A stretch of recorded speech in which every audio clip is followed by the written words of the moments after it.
Good morning. Good morning. Can you give us the sort of perspective on what it's like there at the moment? It's often difficult for us to speak to people inside Iran. Well, it's difficult to speak to people inside Iran because you're helping the United States carpet country or regime involved in the murder of people. So the internet is down because for international use, you can use Iranian websites and Iranian apps. But it's because the United States uses it to use cameras. The Israeli regime uses people's cameras to strike targets inside the country. They're forced to do that. And I, because it belongs to the studio, you asked me to be on your show, and I came on your show. So it's because of aggression and murder and death and destruction that your government's bringing about that this is the situation. There is significant proof that the Iranian regime was responsible for the deaths not of 3,000 people, but of tens of thousands of young people who were, in many cases, shot in the back, shot at close range. Some people were even killed inside hospitals where they had been seeking treatment. What do you say to that? Well, you're lying, and you're producing propaganda, and I think increasingly Western media is just propaganda. Tens of thousands of people. That's exactly what you and your regime have helped Israelis do in Gaza. And your drones were gathering intelligence during the whole period of the Gaza genocide. You're responsible for Holocaust. You're partners in this Holocaust. So you need to deflect attention. You need to project on the Iranians what you actually do. Why is it that the Iranian regime, as you love to call it, and it makes you feel better, why is it that the Iranian regime has so many millions of people supporting it on the streets every day? Are there any people? Under your missile strike. Are there any people who oppose the regime? Are there any people who oppose the regime inside Iran? Of course there are. Overwhelmingly people support it. And that's why you've lost this war. And that's why ultimately you're going to face the consequences.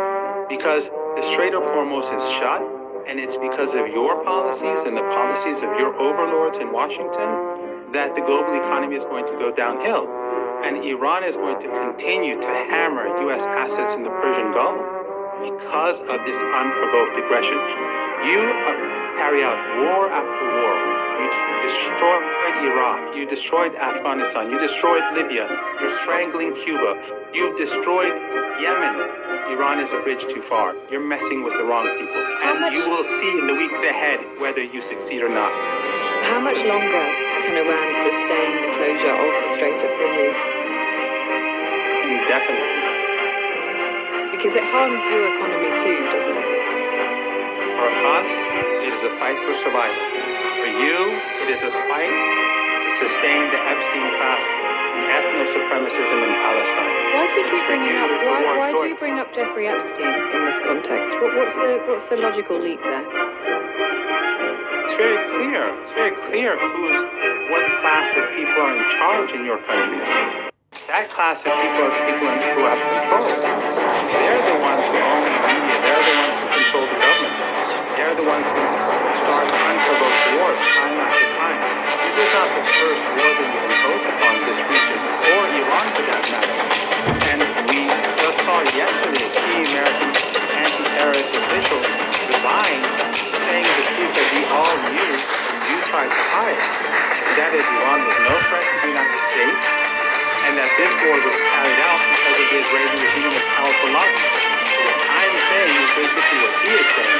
That powerful lobby is that defense. Do you ever worry that people might struggle to take you seriously with phrases, language, conspiracy theories like that?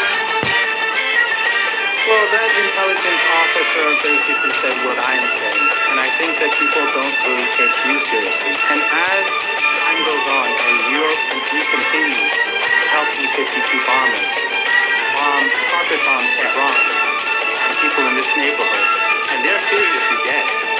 Take that seriously. You die. You don't care, but we do. What's the way out here? What's the way out here, Professor? How does this end? What's the way out?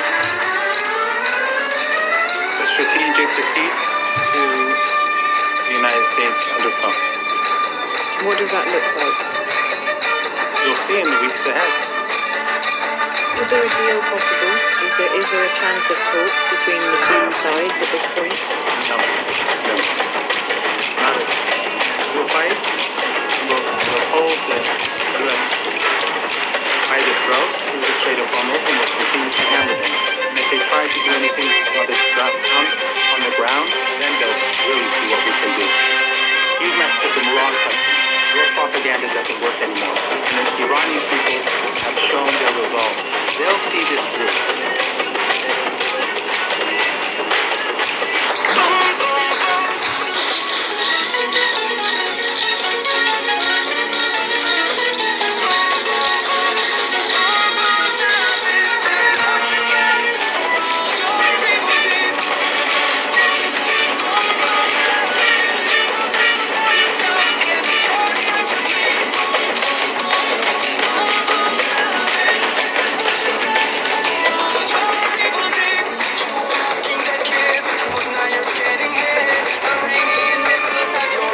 Skyline